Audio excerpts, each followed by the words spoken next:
أعوذ بالله من الشيطان الرجيم بسم الله الرحمن الرحيم إنه لقرآن كريم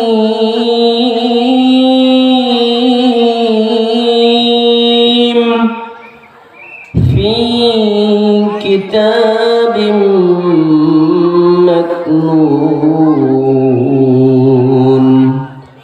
لا يمسه إلا المطهرون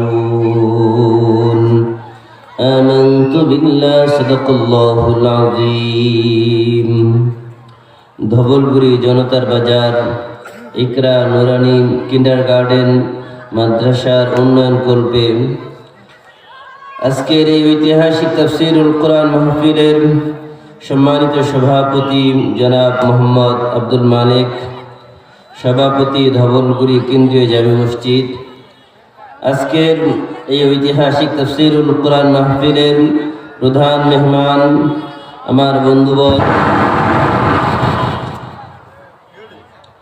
আমার বন্ধুবর বিশিষ্ট ইসলামী চিন্তাবিদ ও তরুণ আলোচক হযরত হাফেজ মাওলানা ফিরোজ আহমেদ সিদ্দিকী দামাত বরকাতুহুম, তিনিও এসে উপস্থিত হয়েছেন।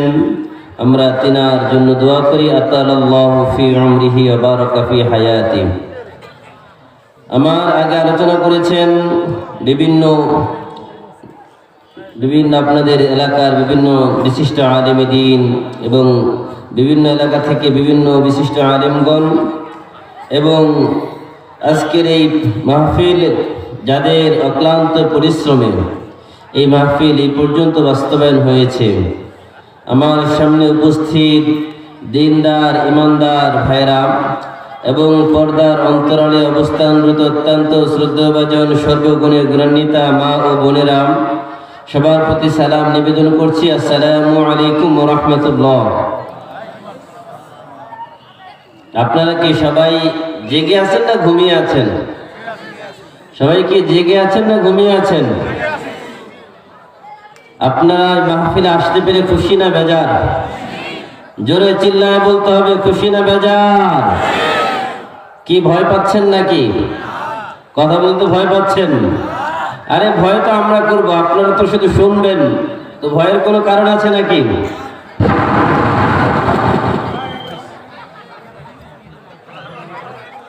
ভাইরা আমার, সর্ব অবস্থায় শুকরিয়া আদায় করতে হবে কার? বলেন সবাই। সর্ব অবস্থায় শুকরিয়া আদায় করতে হবে কার? কার? কারণ আল্লাহ পাক রব্বুল আলামিন আমাদেরকে এই দুনিয়াতে পাঠিয়েছেন সর্বশ্রেষ্ঠ মানুষ হিসাবে। আল্লাহ পাক রব্বুল আলামিন আমাদেরকে যে এই দুনিয়াতে পাঠিয়েছেন সর্বশ্রেষ্ঠ মানুষ হিসাবে, এই জন্য শুকরিয়া আদায় করার দরকার আছে না নাই? কি বলেন, শুকরিয়া আদায় করার দরকার আছে না নাই? শুকরিয়া কেন আদায় করব? কারণ আল্লাহ পাক রব্বুল আলামিন এই দুনিয়াতে সর্বপ্রথম যে কোরআনুল কারীম শুরু করেছেন, সেখানে আল্লাহ পাক রব্বুল আলামিন প্রশংসা দিয়ে শুরু করেছেন। আল্লাহ পাক রব্বুল আলামিন বলেন, আলহামদুলিল্লাহি রাব্বিল আলামিন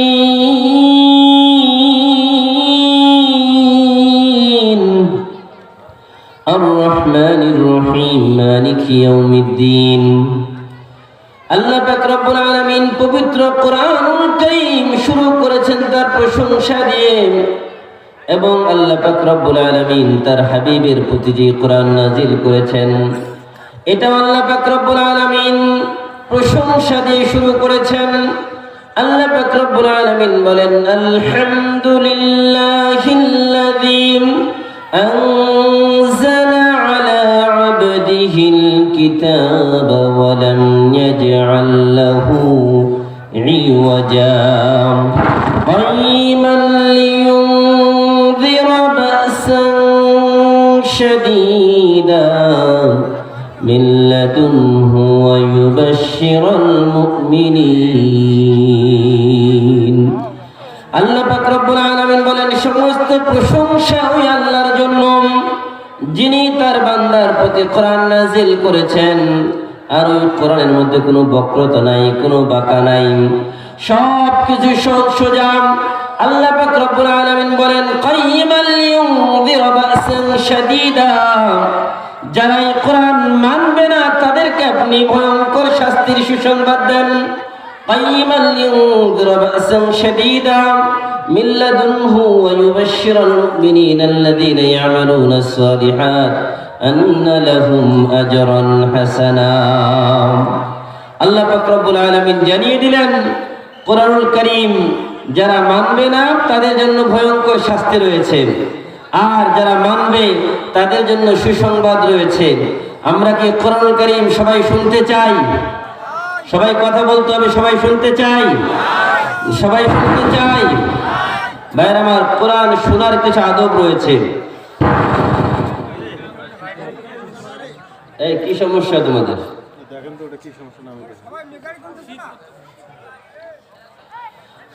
কোরআনুল কারীম আল্লাহ পাক রব্বুল আলামিনের সর্বশ্রেষ্ঠ গ্রন্থ এবং এটা মহাবিশ্বের মহাবিশ্বয় পবিত্র কোরআনুল কারীম এই মহাবিশ্বয় পবিত্র কোরআনুল কারীম একমাত্র পড়ার কিছু নিয়ম রয়েছে এই কোরআনুল কারীম যিনি শুনেন সেও লাভবান হয় যিনি বলেন তিনিও লাভবান হন যেহেতু এই কোরআন শোনার কিছু নিয়ম রয়েছে যে বলবে তারও কিছু নিয়ম রয়েছে যে শুনবে তারও কিছু নিয়ম রয়েছে এজন্য আমরা এই কোরআনুল কারীম শোনার আগে কোরআনের পরিচয় জেনে নিই সম্মানিত ভাইরা আমরা বিগত দিনে কোরআনুল কারীমের কথাগুলো মুক্ত মঞ্চে বলতে পারি নাই এখন ইনশাআল্লাহ বলবো আপনারা শুনবেন ইনশাআল্লাহ আমাদেরকে বিগত দিনে আলেম ওলামাদের কণ্ঠকে রুদ্ধ করে দেওয়া হয়েছে আলেম ওলামারা যখন কোরআনের কথা কোরআনের মঞ্চ থেকে বলতে গিয়েছে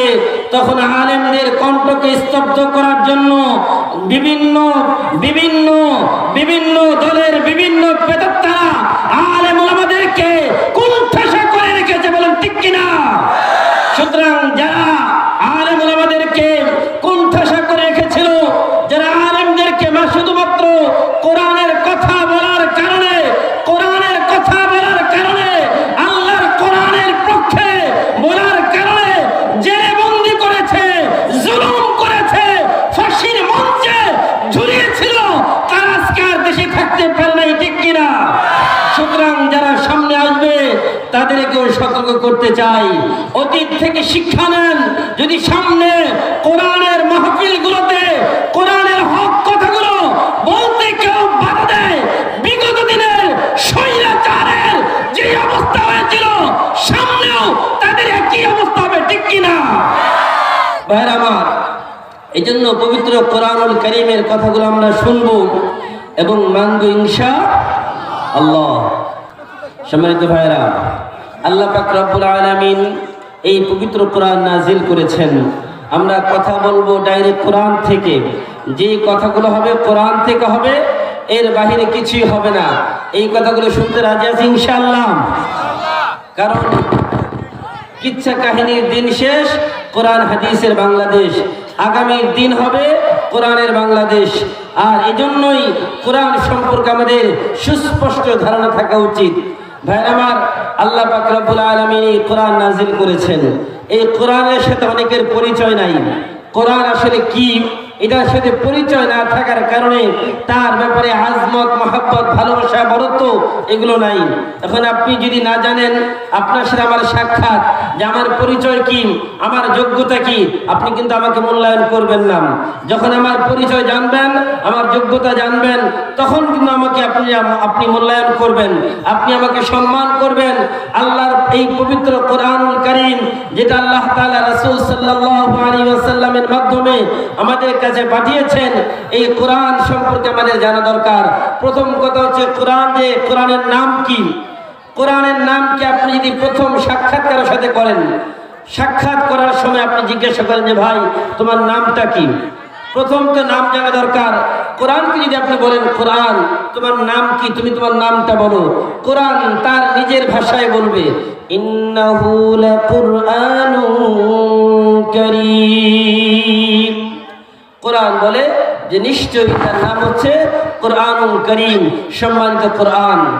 আপনি যদি বলেন কোরআন তোমার বাড়ি কোথায়, প্রথম সাক্ষাতে নাম জানার পরে কি জিজ্ঞাসা করেন যে তোমার বাড়ি কোথায়, কোরআনের বাড়ি কোথায়? কোরআনকে যদি আপনি জিজ্ঞাসা করেন কোরআন তোমার বাড়ি কোথায়, কোরআন বলবেন ফি লাউহিম মাহফুজ, আমার বাড়ি তো হচ্ছে লৌহে মাহফুজে।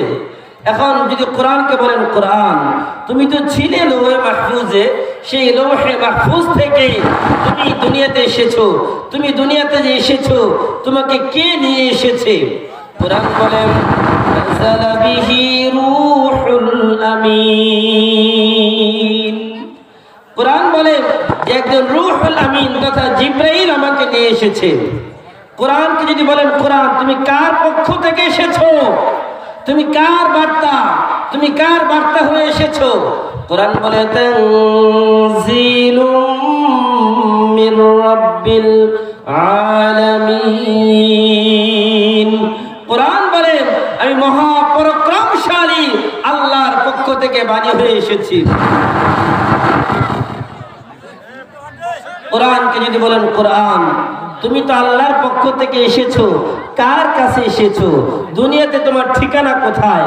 কোরআন বলেন আল্লাযী নুযিলা আলা মুহাম্মাদ, বলে সাল্লাল্লাহু, কোরআন বলে আমাকে মুহাম্মদ সাল্লাল্লাহু আলাইহি ওয়াসাল্লামের কাছে পাঠানো হয়েছে। কার কাছে পাঠানো হয়েছে? মুহাম্মদ সাল্লাল্লাহু আলাইহি ওয়াসাল্লামের কাছে।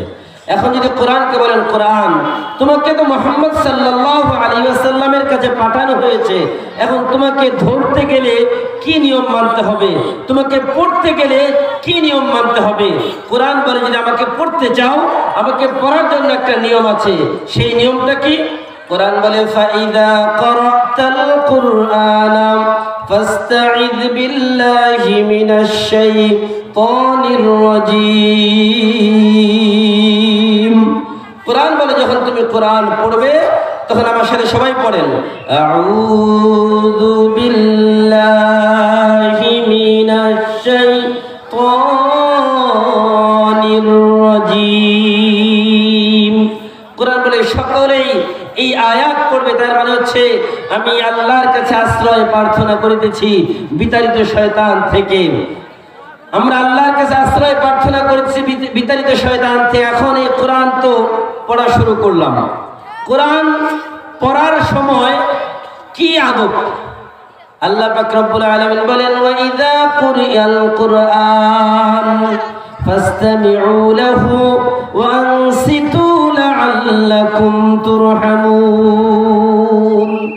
কোরআন বলে যখন তোমাদের সামনে কোরআন পড়া হয় ফাসতামিউ লাহু, তোমরা খুব মনোযোগ দিয়ে শোনো, ওয়া আনসিতু, চুপ থাকো, একদম পিন পতং সাইলেন্ট থাকতে হবে, নীরব থাকতে হবে, কোনো আওয়াজ করা যাবে না, মনের কান দিয়ে শুনতে হবে, চুপ থাকতে হবে। এই দুই কাজ করলে কি লাভ? কোরআন বলে লাআল্লাকুম তুরহামুন, তাহলে ইনশাআল্লাহ আশা করা যায় তোমাদের উপর আল্লাহর রহমত নাযিল হবে। বলেন সুবহানাল্লাহ। বাইরে মানে কোরআনের শ্রোতা দুই রকম। আল্লাহ বলেন وقال الذين كفروا لا تسمعوا لهذا القرآن والغوا فيه لعلكم تغلبون। এখন এই কোরআন যিনি বলবেন তার অবস্থাটা কি হবে? আল্লাহ বলেন কিতাবুন উনজিলা ইলাইকা ফালা ইয়াকুন ফি সাদরিকা হারাজুম মিনহু লিতুনযিরা বিহি ওয়া যিকরা লিল মুমিনিন। যখন কোরআনের কথা বলবে তখন তার মধ্যে যেন বিন্দু পরিমাণ কারো ভয় ভীতি সঞ্চার না হয়। যে কোরআনের কথা বলবে সে যেন হক কথাগুলো নির্দ্বিধায় নির্ভয়ে নির্বিঘ্নে বলে, এটা আল্লাহর পক্ষ থেকে প্রথম বার্তা। এখন এই কথা কেন বলা হলো? কারণ আল্লাহ তো জানেন এই কোরআন যখন বলবে তখন এক ধরনের মানুষ আছে যাদের শরীরে অ্যালার্জি আছে, যাদের শরীরে চুলকানি আছে, কোরআনের কথা শুনলেই তাদের ভিতরে অ্যালার্জি কাজ করে। শ্রোতা দুই প্রকার। এক প্রকার শ্রোতা হচ্ছে যারা ওয়াজ মাহফিলে আসে, যে দেখি যে হুজুররা আমাদের বিরুদ্ধে কি বলে। আরে ভাই, হুজুররা তোমাদের বিরুদ্ধে বলবে কেন?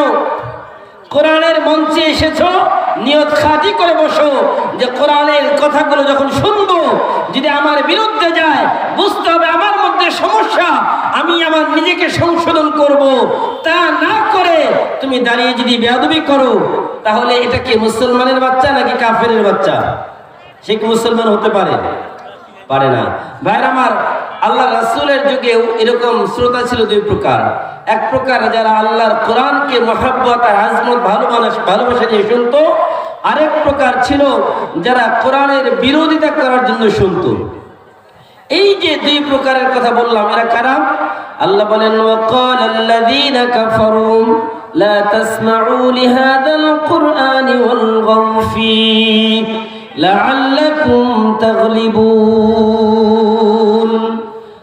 আল্লাহ পাক রব্বুল আলামিন বলেন, কাফিররা বলেন, ওয়াকালাল্লাযীনা কাফারু লা তাসমাউ লিহাযাল কুরআন, এই কোরআন শুনতে দেওয়া যাবে না, এই কোরআনের ব্যবস্থা করতে দেওয়া যাবে না, কোরআনের মাহফিল বন্ধ করে দাও, কোরআনের মাহফিল চলতে দেওয়া যাবে না। অলগাউ ফি, এবং কোরআনের মাহফিলগুলোর মধ্যে 144 ধারা জারি করে দাও, সেখানে হট্টগোল সৃষ্টি করে দাও, সেখানে বিভিন্ন অরাজকতা সৃষ্টি করে দাও। লাআল্লাকুম তাগলিবুন, তাহলে তোমরা বিজয়ী হবে। আপনারা বলেন, কোন বাতিল কোনদিন বিজয়ী হতে পেরেছে? কোন জালেম কোনদিন বিজয়ী হয়েছে? কথা বলবেন। আপনারা কি আমার কথা বুঝতেছেন না বুঝতেছেন না? সবাই বুঝতেছেন? তাহলে একটু কথা বলবেন। শীত কিন্তু খুব বেশি না ভাই, যেই শীত এটা কোনো শীতই না, এই জন্য একটু নড়াচড়া দিবেন। আল্লাহ পাক রব্বুল আলামিন জানিয়ে দিলেন যে আবু জাহেল, উতবা, শাইবা, আবু লাহাব এরা যেইভাবে আল্লাহ রাসূলের বিরোধিতা করেছিল, এই জামানাতেও এরকম আবু জাহেল, উতবা, শাইবা তো আর থাকবে না। কিন্তু কোরআনের পথে বাধা দেওয়ার জন্য, কোরআনের রাস্তায় বাধা দেওয়ার জন্য, কোরআনে আইন কায়েমের পক্ষে বাধা দেওয়ার জন্য আবু জাহেল, উতবা, শাইবা এদের চেলা চামুন্ডা, এদের প্রেতাত্মারা এখন আছে, ভবিষ্যতেও থাকবে। কিন্তু যারা কোরআনওয়ালা, যারা কোরআনের পক্ষে, তারা তাদেরকে দুপা দিয়ে দলিয়ে সামনে এগিয়ে যাবে ইনশাআল্লাহ। বলেন ঠিক কিনা? ভাইরা আমার, এই জন্য কোরআনের কথা যখন বলবো, তখন আপনি যদি কোরআনকে বলেন, কোরআন তুমি তো আল্লাহর পক্ষ থেকে এসেছো মুহাম্মদ সাল্লাল্লাহু আলাইহি সাল্লামের কাছে, তুমি কোন দিন এসেছো, এটাকে তোমার মধ্যে আছে নাকি? কোরআন বলবে, হ্যাঁ আমি কোন দিন এসেছি সেটাও আছে। আল্লাহ বলেন, ইন্না আনজালনাহু ফি লাইলাতিল কদর, কোরআন লাইলাতুল কদরে নাজিল হয়েছে। এখন যদি আপনি বলেন কোরআন লাইলাতুল কদর, এটা তো একটা দিন, এটা কোন মাসের দিন? কোরআন বলে, শাহরু রমাদানাল্লাযী উনজিলা ফীহিল কুরআন, রমজান মাসে কোরআন নাজিল হয়েছে, রমজান মাসে কোরআন নাজিল হয়েছে। এখন যদি আপনি কোরআনকে বলেন, কোরআন বুঝলাম তুমি আল্লাহর পক্ষ থেকে এসেছো রাসূলের কাছে, তোমার মিশনটা কি?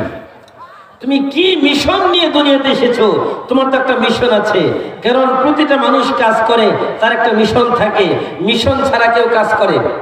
এই যে মনে করেন যারা বর্তমান যত রাজনৈতিক দল আছে, আপনি সকল বলেন, সকল রাজনৈতিক দলগুলো যত কাজ করছে তাদের একটা মিশন আছে। তাদের মিশন হচ্ছে ওই ক্ষমতার চেয়ারটায় বসা। এই জন্য তারা সবার সাথে ভালো ব্যবহার করছে, সবার সাথে সৌহার্দ্যপূর্ণ সম্পর্ক বজায় রাখছে। আবার অপরদিকে যারা যারা স্বৈরাচারে প্রেতাত্মা ছিল, তারা আত্মগোপনে চলে গিয়েছে। তারা আবার মাঝে মাঝে উকি দেয়, বিভিন্নভাবে উকি দিয়ে দিয়ে মানুষকে তারা একটু চুলকানি দেয়, যে দেখি মানুষ ঘুমিয়ে আছে, আমাদেরকে মনে রেখে যারা ভুলে গিয়েছে। মনে রাখবেন, এই বর্তমান সময়ের সব থেকে বড় বিষয় হচ্ছে ইসকন, ওই হিন্দুত্ববাদী উগ্র ইসকন নামক যে সংগঠন বর্তমান বাংলাদেশের একজন আইনজীবীকে ধরে নিয়ে তাকে জবাই করে হত্যা করেছে। আমরা সুস্পষ্ট ভাষায় বলতে চাই, বাংলার জমিনে এইরকম হিন্দুত্ববাদী রাম রাজত্ব কায়েমকারী কোন ইসকনের জায়গা বাংলার জমিনে হবে না। কোরআন দিয়েছেন।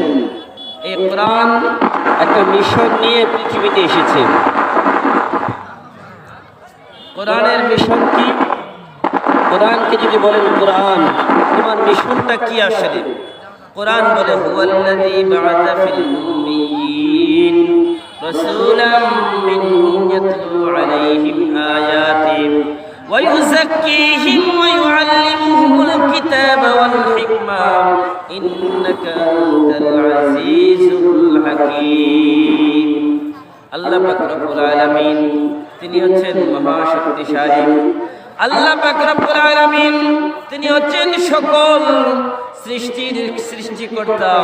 আল্লাহ পাক রব্বুল আলামিন হযরত ইব্রাহিম খলিল এবং ইসমাঈল যবিহুল্লাহ দুইজনকে বললেন وَإِذْ يَرْفَعُ إِبْرَاهِيمُ الْقَوَاعِدَ مِنَ الْبَيْتِ وَإِسْمَاعِيلُ رَبَّنَا تَقَبَّلْ مِنَّا إِنَّكَ أَنْتَ السَّمِيعُ الْعَلِيمُ। হযরত ইব্রাহিম আলাইহিস সালাতু ওয়াস সালাম এবং হযরত ইসমাঈল আলাইহিস সালাতু ওয়াস সালাম দুইজন মিলে আল্লাহর ঘরের রাজমিস্ত্রি হয়ে কাজ করে। একজন হচ্ছে রাজমিস্ত্রির হেড, আর একজন হচ্ছে যোগালিম।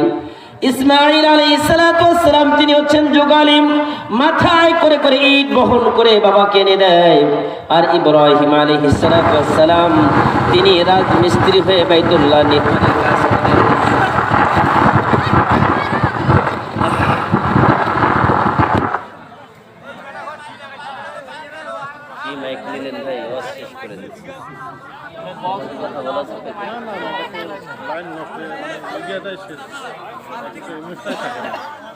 ঠিক হবে কি না সেইটা শুনি নাও।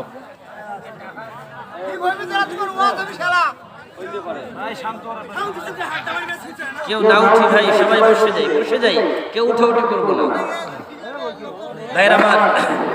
আমরা মাইক আওয়াজ শোনা যাচ্ছে বাস এতটুকুই হবে, সবাই বসি, কেউ না উঠে উঠে না করি। ভাইরা আমার বলছিলাম যে আল্লাহ পাক রব্বুল আলামিন ইব্রাহিম আলাইহিস সালাতু ওয়াস সালাম, নবী ইব্রাহিম আলাইহিস সালাতু ওয়াস সালাম তাকে আল্লাহ তাআলা বলেছেন ইব্রাহিম আমি পৃথিবীতে একটা ঘর বানাতে চাই। ইন্না আউওয়ালা বাইতিন উদিআ লিন-নাস লাল্লাযী বিবাক্কাতা মুবারাকান ওয়া হুদাল লিল আলামিন। আল্লাহ পাক রব্বুল আলামিন বলেন ইব্রাহিম আমি দুনিয়াতে একটি ঘর বানাতে চাই। যে ঘর সর্বপ্রথম বানালেন সেই ঘরের নাম হচ্ছে বাইতুল্লাহ। যে ঘর পৃথিবীতে সর্বপ্রথম বানানো হয়েছে সেই ঘরের নাম হচ্ছে বাইতুল্লাহ। সবাই বলেন সর্বপ্রথম ঘরের নাম কি? সবাইকে বলতে হবে সর্বপ্রথম ঘরের নাম কি? বাইতুল্লাহ। এই ঘর নির্মাণ করেছেন ইব্রাহিম খলিলুল্লাহ। বলেন ইব্রাহিম। ইব্রাহিম রাজমিস্ত্রি থাকে না ভাই, রাজমিস্ত্রি একজন হেড আর বাকিরা সবাই যোগালী। এখন ইব্রাহিম আলাইহিস সালাম হচ্ছে রাজমিস্ত্রি আর ইসমাঈল আলাইহিস সালাম হচ্ছে যোগালী। যোগালীর কাজ কি ভাই? যোগান দেওয়া, ইটগুলো সামনে এনে দেওয়া, তারপরে সিমেন্ট বালুগুলো সামনে এনে দেওয়া, আর রাজমিস্ত্রি বিল্ডিং এর কাজ করতে থাকেন।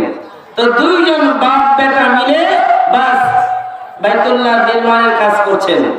যখন বাইতুল্লাহ নির্মাণের কাজ করছেন, বাইতুল্লাহ নির্মাণ হয়ে গেল। হওয়ার পরে এখন ইব্রাহিম বললেন আল্লাহ আপনি আমাকে বলছেন বাইতুল্লাহ নির্মাণ করার জন্য, আমি তো বাইতুল্লাহ নির্মাণ করলাম, এখন এই বাইতুল্লাহকে পরিচালনা করার জন্য একজন ইমাম দরকার। বলেন কি দরকার? ইমাম দরকার আছে না? বাইতুল্লাহ একটা মনে করে এটা একটা মনে করেন একটা প্রতিষ্ঠান। ওই প্রতিষ্ঠানকে চালানোর জন্য একজন পরিচালক দরকার। কি দরকার? পরিচালক। সেই পরিচালক কেমন হবে? আল্লাহর কাছে তিনি বললেন যে আল্লাহ আমাকে তো আপনি বলেছেন এই ঘর নির্মাণ করার জন্য, আমি তো এই ইনস্টিটিউট এই যে প্রতিষ্ঠান নির্মাণ করেছি, এই প্রতিষ্ঠান চালানোর জন্য একজন পরিচালক দরকার। আর ওই পরিচালক কে হবে? তিনি আল্লাহর কাছে দোয়া করলেন ربنا وبعث فيهم رسولا منهم يتلو عليهم آياتك এক নম্বর দোয়া করলেন, আল্লাহ এই ঘর যে নির্মাণ করেছি এই প্রতিষ্ঠান চালানোর জন্য একজন যোগ্য একজন পরিচালক পাঠাও। শুধু প্রতিষ্ঠান বানিয়েই শেষ না, পরিচালক চাওয়ার মাধ্যমেই শেষ না। এখন ওই প্রতিষ্ঠানের সিলেবাস কি হবে বলেন? ওই প্রতিষ্ঠানের সিলেবাস কি হবে? ওই সিলেবাসটা তিনি আল্লাহর কাছে তিনি দরখাস্ত করলেন, আল্লাহর কাছে পেশ করলেন যে আল্লাহ এই যে প্রতিষ্ঠান বাইতুল্লাহ, এই বাইতুল্লাহ একটা সিলেবাস থাকবে। ওই সিলেবাসটা কি হবে? রব্বানা ওয়াবআথ ফীহিম রাসূলাম মিনহুম ইয়াতলু আলাইহিম আয়াতিক। এক নম্বর, যেই শিক্ষক আসবেন এই প্রতিষ্ঠান চালানোর জন্য, প্রতিষ্ঠানের নাম কি বলেন? বাইতুল্লাহ। প্রতিষ্ঠানের নাম কি? মনে রাখতে হবে কথাগুলো। প্রতিষ্ঠানের নাম কি? বাইতুল্লাহ। আর ওই বাইতুল্লাহর পরিচালক হচ্ছে মুহাম্মাদুর রাসূলুল্লাহ। বলেন, বাইতুল্লাহর পরিচালকের নাম কি? মুহাম্মাদুর রাসূলুল্লাহ আর সাল্লাল্লাহু আলাইহি সাল্লাম। আর এই পরিচালক যিনি হয়েছেন, এখন যে বাইতুল্লাহ পরিচালনা করবেন, প্রতিষ্ঠান চালানোর জন্য লেখাপড়ার সিলেবাস আছে না নাই? কি বলেন, আছে না নাই? মনে হয় সিলেবাস নাই, আছে নাকি? এই এলাকায় কি স্কুল কলেজ নাই? কি বলেন, নাই? আছে না নাই? একটু আওয়াজ না দিলে বুঝবো কিভাবে আছে না নাই। স্কুলে বাচ্চারা যখন পড়ে, বাবারা, বাচ্চাদের সিলেবাস আছে না নাই? কি বলেন, আছে না নাই? আমি তো মুসলমান, মুসলমানের সিলেবাস হবে আল্লাহ প্রদত্ত সিলেবাস। মুসলমানের সিলেবাসের মধ্যে নাস্তিকবাদের কোনো কিছু থাকতে পারে না, পারে না, পারে না। বলেন ঠিক কিনা? কারণ যে সিলেবাসের মধ্যে নাস্তিকবাদের বীজ ঢুকিয়ে দেওয়া হয়, যে সিলেবাসের মধ্যে নাস্তিকবাদের বীজ ঢুকিয়ে দেওয়া হয়, সেই সিলেবাস কোন মুসলমানের সিলেবাস হতে পারে না। যেই মুসলমানের সিলেবাসের মধ্যে শেখানো হচ্ছে, কি শেখানো হচ্ছে? সমকামিতা। যেই সমকামিতার কারণে আল্লাহ পাক রব্বুল আলামিন কওমে লূতকে জমিন থেকে ধসিয়ে মাটির নিচে ডাবিয়ে দিয়েছিলেন। এমন একটা ন্যাক্কারজনক ঘৃণিত একটা অপরাধ আমাদের বাচ্চাদেরকে শেখানো হচ্ছে। এটা কি মানা যায়? কি বলেন, মানা যায়? ভাইরা আমার, আমাদের সিলেবাসের মধ্যে কি শেখানো হচ্ছে? আমাদের সিলেবাসের মধ্যে শেখানো হচ্ছে যে কিভাবে একটা ছেলে একটা মেয়ে হতে পারে। ট্রান্সজেন্ডার, এটা তো অনেক বাবাজিরা বুঝবেন না, এই জন্য সহজে বলতেছি। ট্রান্সজেন্ডার কি? একটা ছেলে, এখন একটা ছেলে সে মনে মনে ভাবে যে আমি তো আসলে ছেলে, আমি মেয়ে। এমন পাগল আছে দেশে? কি বলেন, এমন পাগল দেশে আছে না নাই? যদি না থাকে তাহলে বইয়ের মধ্যে ঢোকায় কিভাবে? এখন একটা ছেলে সে মনে মনে ভাবে যে আমি মেয়ে। এখন যদি কেউ ভাবে যে আমি ছেলে থেকে মেয়ে হয়ে গেলাম, তাহলে কি সে মেয়ে হয়ে যাবে? এটা বুঝবেন কথাগুলো, বুঝলে উত্তর দিবেন। একটা ছেলে ভাবলেই কি মেয়ে হয়ে যাবে? এখন সে ভাবলো আমি মেয়ে, এখন সে তার পরের দিন মেয়ের পোশাক পরলো, মেয়ের সাজসজ্জা করলো। এখন এই যে মেয়ে সাজলো, এই মেয়ের বিয়ে দেওয়া লাগবে না লাগবে না? কি বলেন, মেয়েকে বিয়ে দিতে হবে না হবে না? মেয়েকে কার কাছে বিয়ে দিবেন? কার কাছে? তাহলে বিয়ে কার মধ্যে হচ্ছে? ছেলে ছেলে বিয়ে হচ্ছে। বলেন, কে কার মধ্যে বিয়ে হচ্ছে? মেয়ে মেয়ে বিয়ে হচ্ছে, ছেলে ছেলে বিয়ে হচ্ছে। এই নাস্তিকবাদের শিক্ষার মধ্যে আমাদের সন্তানদেরকে এই কথাটাই শেখানো হচ্ছে। যে অপরাধের কথা আল্লাহ থেকে 1400 বছর আগে না, আরো আগে বলেছে, কওমে লূতকে আল্লাহ এই অপরাধের কারণে জমিন থেকে ধ্বংস করে দিয়েছিল। সেই অপরাধ আমাদের জাতীয় পাঠ্য পুস্তকের মধ্যে ঢুকিয়ে দিয়ে আমাদের এই দেশকে তারা ধ্বংস করতে চায়। ঠিক কিনা? এই শিক্ষানীতি মানা যাবে? বলেন না কেন মানা যাবে? ভাইরা আমার, একটা একটা যদি বলি, আপনি বলেন মানুষের তৈরি বানর থেকে? কি বলেন, মানুষ কি বানর থেকে তৈরি? বলেন না কেন, মানুষ কি বানর থেকে তৈরি? আমরা কি বানরের জাতি?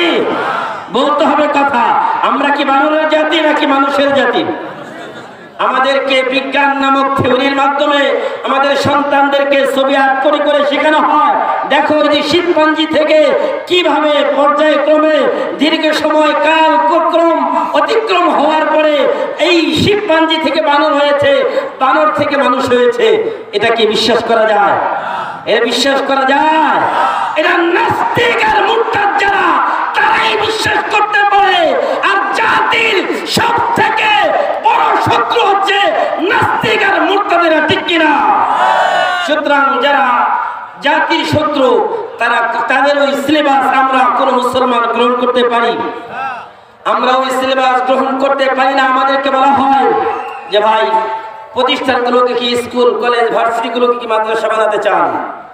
আমাদেরকে বলা হয় যে আপনারা শুধু হুজুররা মাদ্রাসায় পড়েছেন, কোরআন নিয়ে আছেন, ইংলিশ পারেন, আপনারা কি বিজ্ঞান পারেন, আপনারা কি ইঞ্জিনিয়ারিং পারেন, আপনারা কি ডাক্তারি পারেন? আমি একই কথাই জিজ্ঞাসা করতে চাই, যারা আলেমদেরকে বলো যে তোমরা কোরআন ছাড়া কিছুই পারো না, আরে ভাই তোমাকেও জিজ্ঞেস করতে চাই, তুমি তোমার সাবজেক্টের বাহিরে আর কি করতে পারো? যে ইঞ্জিনিয়ার সে তো ডাক্তারি করতে পারে না, যে ডাক্তার সে তো বিজ্ঞানী হতে পারে না, যে বিজ্ঞানী সে তো ডাক্তার হতে পারে না। সুতরাং যে যে সাবজেক্টে পড়ালেখা করে সে তো সেই সাবজেক্টের উপরে পাণ্ডিত্য অর্জন করে। আর যদিও মুসলমানের সন্তান হিসেবে কোরআন পড়েছে, তাকে তুমি বলো অন্ধ, তাকে তুমি বলো মূর্খ। আরে কে মূর্খ? এটার সার্টিফিকেট কি তোমার কাছ থেকে নিতে হবে আমাকে? তোমার সার্টিফিকেট আমাদের প্রয়োজন নাই। আল্লাহ প্রদত্ত যে সার্টিফিকেট আল্লাহ আমাদেরকে দিয়েছেন, ওই সার্টিফিকেটই আমাদের যথেষ্ট। কারণ আমাদের যে সার্টিফিকেট রয়েছে, আমাদের যে সনদ রয়েছে, ওই সনদ আমাদের থেকে নবী মুহাম্মদুর রাসূলুল্লাহ এবং আল্লাহ পর্যন্ত আমাদের সনদ আছে। দুনিয়ার মানুষের দস্তখতের সনদের আমাদের প্রয়োজন নাই। তার মানে আমার ভাববেন না হুজুর আপনারা কি পড়ালেখা করেন নাই? না ভাই, পড়ালেখা করে এসেছি আলহামদুলিল্লাহ। ভার্সিটিতেও পড়ার সুযোগ হয়েছে, কামিলও শেষ করেছি, বাংলাদেশের সর্বোচ্চ কওমি মাদ্রাসার মুফতিও শেষ করেছি। সব পড়ালেখা করেই এই চেয়ারে বসেছি। এমনিতেই আন্দাজি কথা বলার জন্য বসি নাই, আন্দাজি কথা বলার জন্য বসে নাই। যেই কথাগুলো বলি প্রতিটা কথার জিম্মাদারি দায়িত্ব নিয়ে কথা বলি, প্রতিটা কথার পক্ষে দলিল আছে। যদি কারো মনে হয় যে কথা ভুল বলছি, প্রমাণ করেন, কারণ প্রতিটা কথার পক্ষে দলিল আছে। আমরা বলছিলাম যে আল্লাহ প্রদত্ত সিলেবাস, আল্লাহ তাআলা ইব্রাহিম আলাইহিস সালাম আল্লাহর কাছে বলেছেন, আল্লাহ একটা দরখাস্ত আপনার কাছে দেই। বাইতুল্লাহ নামক এই প্রতিষ্ঠান তো নির্মাণ হয়ে গেল, আর এই প্রতিষ্ঠানের একজন পরিচালক হবে, তিনি হবেন মুহাম্মদুর রাসূলুল্লাহ। বলেন কে? মুহাম্মদুর রাসূলুল্লাহ সাল্লাল্লাহু আলাইহি ওয়াসাল্লাম। আল্লাহ এই মুহাম্মদুর রাসূলুল্লাহ সাল্লাল্লাহু আলাইহি ওয়াসাল্লাম যে প্রতিষ্ঠান পরিচালনা করবেন, এই প্রতিষ্ঠানটাকে পরিচালনা করার জন্য একটা সিলেবাস দরকার। আর ওই সিলেবাসের মধ্যে 4টি ফর্মুলা ছিল। কয়টি বলেন? কয়টি বলেন? কয়টি? মুখস্থ করে যাবেন। কয়টি? 1 নম্বর রব্বানা ওয়াবআথ ফীহিম রাসূলাম মিনহুম ইয়াতলু আলাইহিম আয়াতিক ওয়া ইউআল্লিমুহুমুল কিতাবা ওয়াল হিকমা। 1 নম্বর তিনি আল্লাহর কাছে দরখাস্ত করলেন যে আল্লাহ যেই সিলেবাস হবে, এই সিলেবাসের প্রথম মুহাম্মদুর রাসূলুল্লাহ তিনি তো পরিচালক, তিনি আল্লাহর কিতাব কোরআন নিজে তেলাওয়াত করবেন। 1 নম্বর কি বলেন? কোরআন তেলাওয়াত। 1 নম্বর কি? 1 নম্বর।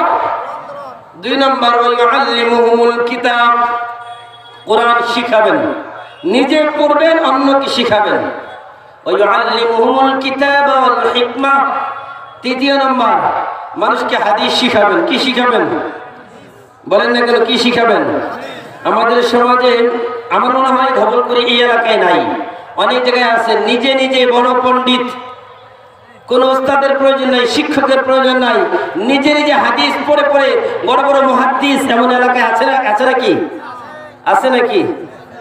কয় যে হুজুর এখন আর আলেম দরকার নাই। কেন? কয় গুগল আছে না, গুগল। কয় যে গুগল আলেম, কয় যে নেটে সার্চ দিলেই পাওয়া যায়, এখন আলেমের আর দরকারটা কি? হুজুর আর হুজুরের দরকার নাই। কেন? এখন তো বাংলায় সব পাওয়া যায়। আমি আপনাদের কাছে জিজ্ঞাসা করতে চাই, যারা গুগল দেখে দেখে নিজেকে বড় মুহাদ্দিস দাবি করে, যারা বাংলা তাফসীর পড়ে পড়ে নিজেকে বড় মুফাসসির দাবি করে, যারা এইভাবে নিজেদেরকে আলেম দাবি করে, আমি যদি জিজ্ঞাসা করি ভাই একজন মানুষ, আপনারা সব জ্ঞানে বুঝে উত্তর দিবেন, একজন যারা বসেন না, যারা দাঁড়িয়ে আছেন একটু বসেন, একটু বুঝে উত্তর দিবেন। একজন মানুষ মনে করেন দুনিয়ার যত আইনের বই আছে সকল আইনের বইগুলো পড়ে ফেলেছে, আইনের বই পড়ার পরে সে এখন আদালতে গিয়ে বলছে, মাননীয় আদালত, মাননীয় বিচারপতি, আমি তো আইনের সকল ধারা উপধারা সব মুখস্থ করে ফেলেছি, আমার কাছে এগুলো কোনো বিষয় না, আজকে থেকে আমি ওকালতি করব। বলেন কোর্ট কি তাকে পারমিশন দিবে? বলেন না কেন পারমিশন দিবে? একজন মানুষ মনে করেন শিক্ষার যত সেক্টর আছে সব কিছু অর্জন করে ফেলেছে, এখন যদি সে বলে যে না, উপরে গিয়ে বলে যে না আমি বিসিএস ক্যাডার একজন হয়ে গেছি, কেন? বিসিএস ক্যাডার পরীক্ষা দিয়ে যা অর্জন করে, যে জ্ঞান অর্জন করে সে জ্ঞান আমার অর্জন হয়ে গেছে, তাকে সে মানা হবে? একজন মানুষ ডাক্তারি বিদ্যার সকল ঔষধের নাম মুখস্থ করে ফেলেছে, সকল ঔষধের নাম মুখস্থ করে সে নিজে এখন ডাক্তার হয়ে বসে গেছে। বলেন এই রোগ, এই যে যে নিজে পড়ালেখা করে ডাক্তার হয়ে বসেছে, সে রোগী মারবে না বাঁচাবে? বলেন না কেন, রোগী মারবে না বাঁচাবে? ভাইরা আমার, নিমে মোল্লা খতরায় ঈমান, নিমে তবিব খতরায় জান। আমি আপনাদেরকে স্পষ্ট ভাষায় বলতে চাই, যারা এরকম অর্ধ শিক্ষিত, যারা অর্ধ শিক্ষিত, কোরআন হাদিস পড়ে নাই, ডিগ্রি নেয় নাই, তারা মানুষের ঈমান ধ্বংস করার পায়তারা করছে, না জেনে মানুষকে ভুল ফতোয়া দিচ্ছে। আবার অপরদিকে আমাদের সমাজের মধ্যে এরকম হাজারো মূর্খ মানুষ রয়েছে যারা মানুষের জীবন ধ্বংস করছে। ডাক্তার না, কিন্তু ডাক্তারি নিয়ে বসে গেছে, ওই লোকের কাছ থেকে মানুষের জীবন বাঁচবে? ভাইরা আমার, এটা যদি বুঝেন, যে পড়ালেখা করে নাই তার ডাক্তারি মানা যাবে না, যে ইঞ্জিনিয়ারিং পড়ে নাই তার নকশা নেওয়া যাবে না, যে বিজ্ঞানী হয় নাই তার কোনো থিওরি মানা যাবে না, তাহলে আপনি এটা কেন বুঝেন না যে কোরআন হাদিসের বিষয়ে পড়ালেখা করে নাই তার কথা মানা যাবে না? বুঝেন না কেন? আপনাকে একজন এসে বলেছে, বাস আপনি মেনে নিলেন, এটা মানা যাবে? মানা যাবে না। একজন মানুষ আলেম হওয়ার জন্য মিনিমাম 12 বছর লাগে। কত বছর বলেন? 12 বছর পরে আলেম হয়, আর 12 দিনে পরে নাই আলেম হয়ে গেছে। তো বলেন ওই আলেম মানুষের ঈমান ধ্বংস করবে না বাঁচাবে? তাদের কথা মানা যাবে? মানা যাবে না। যেটা বলছিলাম, 1 নম্বর সিলেবাসের মধ্যে ইয়াতলু আলাইহিম আয়াতিক, আল্লাহ আপনার কোরআন তেলাওয়াত করবে। 2 নম্বর মানুষের কোরআন শিখাবে। 3 নম্বর ওয়ায়ুআল্লিমুহুমুল কিতাব ওয়াল হিকমা, মানুষকে হাদিস শিখাবে। ওয়ায়ুযাক্কিহিম, 4 নম্বর মানুষের আত্মশুদ্ধি করবে, মানুষের অন্তর পরিষ্কার করবে। আল্লাহর কাছে এই সিলেবাস দিলেন। আমি আপনাদেরকে জিজ্ঞাসা করতে চাই, এই যে কোরআন পড়া, কোরআন পড়ানো, হাদিস পড়ানো, মানুষের অন্তর পরিষ্কার করা, এগুলো কোথায় হয় বলেন তো দুনিয়াতে? কোথায় হয়? বুঝেন না এখনো? এগুলো কোন জায়গায় হয়? মাদ্রাসায়। বলেন কোন জায়গায় হয়? তাহলে মাদ্রাসাগুলো কার সিলেবাসে চলে? আল্লাহ সিলেবাসে চলে। বলেন কার সিলেবাসে চলে? আল্লাহ সিলেবাসে চলে। যে মাদ্রাসাগুলো আল্লাহর দেওয়া সিলেবাসের মাধ্যমে চলে, ওই মাদ্রাসার সিলেবাসের মধ্যে যদি ওই নাস্তিকবাদীরা হাত দিতে চায়, তাদের হাত কেটে ফেলা হবে। বলেন ঠিক কিনা? তারা বলে তোমাদের মাদ্রাসার সিলেবাস সংস্কার করো। আমরা বলি আমাদের মাদ্রাসার সিলেবাস সংস্কার করার কোনো দরকার নাই। আমাদের এই মাদ্রাসা তোমাদের সব সাবজেক্ট আমরা পড়াই। আপনাদের ইকরা মাদ্রাসা আছে না নাই? বলেন আছে না নাই? আপনাদের ইকরা মাদ্রাসায় কি পড়ানো হয়? এগুলোই পড়ানো হয়। তাহলে আপনাদের ইকরা মাদ্রাসা আল্লাহ প্রদত্ত সিলেবাসের মাধ্যমে চলে। আবার অতিরিক্ত কি পড়ানো হয়? জাগতিক বিদ্যায় শিক্ষিত হওয়ার জন্য যা দরকার এগুলো পড়ানো হয়। হয় না? হয় না? কি সব দেশে পড়ানো হয়? পড়ানো হয়।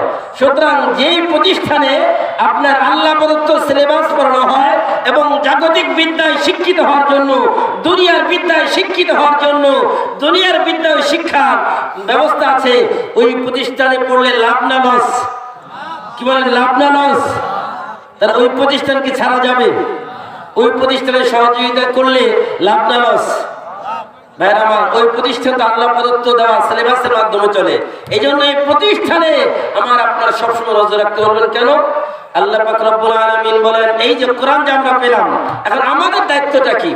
কোরআনকে যদি বলেন, কোরআন তুমি তো এসেছো, তোমার কাজ তো বুঝলাম, তুমি তোমার সিলেবাসও দিয়েছো, তুমি তোমার মিশনের কথাও বলেছো, এখন আমাদের কাজ কি? সূরা হাশর আল্লাহ বলেন, মা আতাকুমুর রাসূলু ফাখুযুহু ওয়া মা নাহাকুম আনহু ফান্তাহু। মা আতাকুমুর রাসূল ফাখুযুহু, আল্লাহ বলেন, ও আমার বান্দারা, নবী মুহাম্মদুর রাসূলুল্লাহ সাল্লাল্লাহু আলাইহি সাল্লাম যা নিয়ে এসেছেন এটা গ্রহণ করো, আর যেই কাজ থেকে তোমাদের নিষেধ করেছেন সেটা থেকে বিরত থাকো। নবী মুহাম্মদুর রাসূলুল্লাহ কি নিয়ে এসেছেন? বলেন না কেন, কি নিয়ে এসেছেন? কোরআন। বলেন, কি নিয়ে এসেছেন? কোরআন। আর কোরআনের বাহিরে যা আছে যত মন্ত্র তন্ত্র সব ছুঁড়ে ফেলে দিতে হবে, আল্লাহর কোরআনকে আঁকড়ে ধরতে হবে। রাজি আছি ইনশাআল্লাহ? আল্লাহর কোরআনের কিছু দাবি আছে আমাদের কাছে। বলেন, কোরআনে কি আছে? কিছু দাবি আছে। আল্লাহর কোরআনের দাবি কি? আল্লাহর কোরআনের এক নম্বর দাবি হচ্ছে নিজে কোরআন পড়বে, তেলাওয়াতুল কোরআন, বিশুদ্ধভাবে পাঠ করা। খুব ভালো করে বুঝবেন, এক নম্বর কোরআনের দাবি। ওয়াজ তো জীবনে অনেক শুনেছেন, আরো শুনবেন, কিছু নিয়ে যান। কোরআনের কিছু দাবি। এক নম্বর, মুসলমান কোরআন বলে আমার এক নম্বর দাবি কিরাআতুল কোরআন। কোরআনটাকে বিশুদ্ধভাবে তেলাওয়াত করো, বিশুদ্ধভাবে শিখো। দুনিয়ার সব ডিগ্রি নিয়েছো, দুনিয়ার সব ডিগ্রি নিয়েছো, কিন্তু কোরআন বিশুদ্ধভাবে পড়তে পারো না, তাহলে কোরআন তোমার বিরুদ্ধে আল্লাহর আদালতে মামলা দায়ের করবে। দ্বিতীয় নম্বর কোরআনের দাবি তিলাওয়াতুল কোরআন, কোরআনকে সবসময় তেলাওয়াত করা। তৃতীয় নম্বর কোরআন বলে ফাহমুল কোরআন, কোরআনকে বুঝে বুঝে পড়া। চতুর্থ নম্বর কোরআন আমল, কোরআন, কোরআনের উপর আমল করা। পঞ্চম নম্বর ইকামাতুল কোরআন, কোরআনের আইন বাস্তবায়ন করা। এক নম্বর কিরাআতুল কোরআন, কোরআন বিশুদ্ধভাবে পাঠ করা। দুই নম্বর তিলাওয়াতুল কোরআন, কোরআনকে তেলাওয়াত করা। তৃতীয় নম্বর কোরআনের দাবি হচ্ছে ফাহমুল কোরআন, কোরআনকে বুঝা, কোরআনকে অধ্যয়ন করা। চতুর্থ নম্বর আমলুল কোরআন, কোরআনের মধ্যে যা আছে তা আমল করা। আপনি বলেন, কোরআনের মধ্যে নামাজের কথা আছে না নাই? নামাজ পড়লে কোনো অসুবিধা আছে? কোরআনের মধ্যে রোজার কথা আছে না নাই? একটু বলবেন, আছে না নাই? কোরআনের মধ্যে যাকাতের কথা আছে না নাই? কোরআনের মধ্যে হজের কথা আছে না নাই? কোরআনের মধ্যে নামাজের কথা আছে, বললে অসুবিধা নাই। কোরআনের মধ্যে রোজার কথা আছে, বললে অসুবিধা নাই। কোরআনের মধ্যে যাকাতের কথা আছে, বললে অসুবিধা নাই। কোরআনের মধ্যে হজের কথা আছে, বললে অসুবিধা নাই। কোরআনের মধ্যে আল্লাহর দ্বীন কায়েমের কথা আছে, এটা বললে কোনো অসুবিধা আছে? কি বলে, এটা বললে কোনো অসুবিধা আছে? ভাইরা আমার, কোরআনের পঞ্চম দাবি ইকামাতুল কোরআন, কোরআনকে বাস্তবায়ন করা। মনে করেন এই যে কোরআনের মধ্যে কালো অক্ষরে লেখা এই শব্দগুলো আছে, এটা এখানে থাকলে কোনো অসুবিধা আছে? কোনো অসুবিধা নাই। যখন আপনি এই কোরআনের অক্ষরগুলোকে জমিনে বাস্তবায়ন করবেন, জমিনে কিভাবে বাস্তবায়ন করবেন? জমিনের মধ্যে যখন বাস্তবায়ন করবেন, আমাদের সমাজে চোর দুর্নীতিবাজ আছে না নাই? কি বলেন, মনে হয় আপনাদের এলাকায় নাই, আছে নাকি? ভাইরা আমার, আপনি মনে করেন দুনিয়ার আইন দিয়ে তো অনেক বিচার করেছেন, দুনিয়ার আইনে অনেক বিচার করেছেন, বিচারক রায় দিতে দিতে ওই লোকের সব নিঃস্ব হয়ে যায়, তাও বিচারের রায় পায় না। বছরের পর বছর আদালত চত্বরে ঘুরতে ঘুরতে পায়ের জুতা ছিঁড়ে যায়, কিন্তু তার রায় হয় না। আল্লাহর কোরআনের যখন আপনি বিধান মানবেন, আল্লাহর কোরআনের আইন যখন আপনি মানবেন, 3 দিন আপনার রায় ফয়সালা হবে। একজন মানুষ চুরি করেছে, মনে করেন এই চোর যদি চুরি করে তাহলে তার বিচার কি হবে? আমাদের দেশীয় আইন তাকে ধরেছে 2 দিন পরে, বাস, এটা কোনো চুরি, কোনো মামলাই না, চুরি কোনো মামলাই না, এটা 2 দিন পরে বাস, বেচুর খালাস। কিন্তু কোরআন কি বলে? এখন চোরের তো অনেক ধরন আছে, কেউ সিসকি চোর, কেউ ছোট চোর, কেউ বড় চোর, কেউ দেখবেন চুরির মধ্যে আবার অনেক ক্যাটাগরি আছে। কেমন? কেউ দেখবেন কারো গম চুরি করে, কেউ ধান চুরি করে, কেউ আবার টয়লেট চুরি করে, আছে না ভাই? কি বলেন? মনে হয় আপনাদের এলাকায় নাই। এই যে বিভিন্ন চোর আছে, আবার এদের মধ্যে আবার এমন চোর আছে যারা রাগব্বল দেশের হাজার হাজার কোটি টাকা চুরি করেছে, আত্মসাৎ করেছে। তাহলে এদের বিচার দরকার আছে না নাই? যারা দেশের হাজার হাজার কোটি টাকা আত্মসাৎ করেছে তাদের বিচার যদি কোরআন দিয়ে হতো, তাহলে একজনের বিচার হলে আর কেউ ওই অপরাধ করার দুঃসাহস করতো না, ঠিক কিনা ভাইরা আমার? এই জন্য আমরা আল্লাহর কাছে প্রতিজ্ঞাবদ্ধ হয়ে আল্লাহ আগামীতে যতদিন বেঁচে থাকবো ততদিন কোরআন কায়েমের জন্য কাজ করব। আল্লাহ তাআলা আমাদের সকলকে কবুল করুন। কারণ আল্লাহ পাক রব্বুল আলামিন যদি আমাদেরকে এই সুযোগ না দেন তাহলে আমরা কিন্তু বড় ক্ষতির মধ্যে পড়ে যাব। আমরা বড় ক্ষতির মধ্যে পড়ে যাব। কারণ আল্লাহ তাআলা একটা সুযোগ দিয়েছেন, এই সুযোগ আমাদের কাজে লাগাতে হবে। ইকরা মাদ্রাসা, এই মাদ্রাসার ব্যাপারে আল্লাহ পাক রব্বুল আলামিনের পবিত্র কোরআন থেকে দুই একটি কথা বলছি। আল্লাহ বলেন, ইকরা বিসমি রাব্বিকাল্লাযী খলাক, পড়ো তোমার প্রভুর নামে যিনি তোমায় সৃষ্টি করেছেন। খলাকাল ইনসানা মিন আলাক, খলাকাল ইনসানা মিন আলাক, মানুষকে সৃষ্টি করেছেন, মানুষকে সৃষ্টি করেছেন আলাক থেকে, জমাট বাঁধা রক্ত থেকে। খলাকাল ইনসানা মিন আলাক, ইকরা ওয়া রাব্বুকাল আকরাম, পড়ো এবং তোমার রব মহিমান্বিত সম্মানিত। আল্লাযী আল্লামা বিল কলম, যিনি তোমাদেরকে শিক্ষা দিয়েছেন তোমরা যা জানতে না তা। আল্লামাল ইনসানা মা লাম ইয়ালাম, তোমরা যা জানতে না তা তোমাদেরকে শিখিয়েছেন কলমের সাহায্যে। ভাইরা আমার, আল্লাহর প্রথম বাণী হচ্ছে পড়া, শেষ বাণীও পড়া। আর এই পড়ার জন্যই ইকরা মাদ্রাসা প্রতিষ্ঠিত হয়েছে। আপনাদের সন্তানদেরকে এই মাদ্রাসায় দিয়ে নিজের সন্তানকে দ্বীনি শিক্ষায় সুশিক্ষিত করে একটি শান্তিপূর্ণ সমাজ গঠনের চেষ্টা করব। আল্লাহ তাআলা আমাদের সকলকে কবুল করুন, বলেন আমিন। ওয়া আখিরু দাওয়ানা আলহামদুলিল্লাহি রাব্বিল আলামিন। আসসালামু আলাইকুম ওয়া রাহমাতুল্লাহ।